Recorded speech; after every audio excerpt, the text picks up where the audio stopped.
Hi, my name is Taylor Thomas, and for my project of my favorite brain part, I chose the amygdala. What exactly is the amygdala? The amygdala is an almond-shaped structure that is found in our body's limbic system. It is a small part of the brain found in the temporal lobes, and the amygdala serves as a processing center for what we experience each and every day. Where is it located? The amygdala is found in the temporal lobes of the brain. Believe it or not, we actually have two, which are called amygdalae.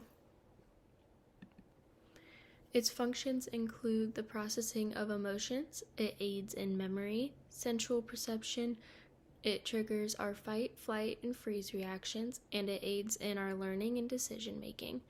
It also helps with the regulation of our autonomic and endocrine functions. As mentioned before, there are two amygdalae, and although they work together for the same end goal, there are some differences. Our right amygdala is more associated with the negative emotions such as fear, anger, and disgust. It processes fear-inducing stimuli and visual and dynamic processing of emotion, which would include like walking on the street and seeing a car coming at you. That would be considered a visual stimuli. Our left amygdala is more associated with verbal emotional processing, so if someone is talking to you or you hear something. Responsible for more positive emotions such as happy, excited, or calm, and it is involved with the brain's reward system. So, what can affect the amygdala?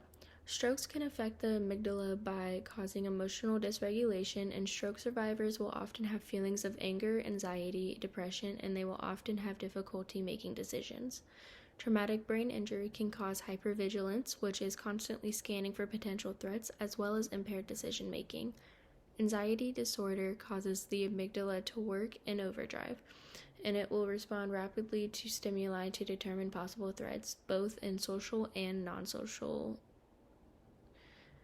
Urbach-Wiethe disease is a rare congenital lipoid storage disease that causes bilateral degeneration within the brain. So what happens if the amygdala becomes damaged? If the amygdala is damaged, it is hard for memories to be processed properly, which then causes damage to long-term declarative memory. Decision-making becomes difficult, and emotional dysfunction is a high probability for these victims. Emotional dysfunction can lead to feeling more depressed and alone.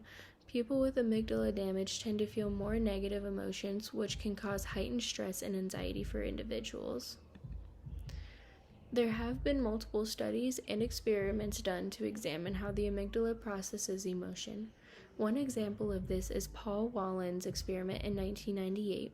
He hypothesized that fearful faces shown at rapid speeds would cause more activity in the amygdala.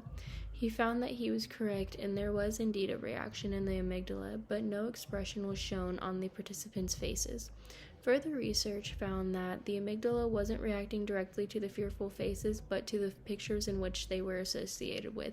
So within the first experiment, he would flash a fearful face and then a non-fearful face, somebody who's just calm, and it caused the amygdala to react a little bit. He later did another experiment to further his results, and he paired a fearful face with someone's face that was all scrambled up, so it didn't look like an actual face, or it didn't have any true emotion to it. And they found that there was actually little to no reaction within the amygdala, and this is because the amygdala processes the emotions and tells the body whether or not it needs to react based on the stimuli. Overall, the amygdala is responsible for processing how we feel and perceive emotions. It helps our body decide what is a potential threat and how to react to the stimuli we receive. It determines how we make decisions as well as creates emotional memories. If it becomes damaged, a lot of our body's functions may be impaired. Thank you.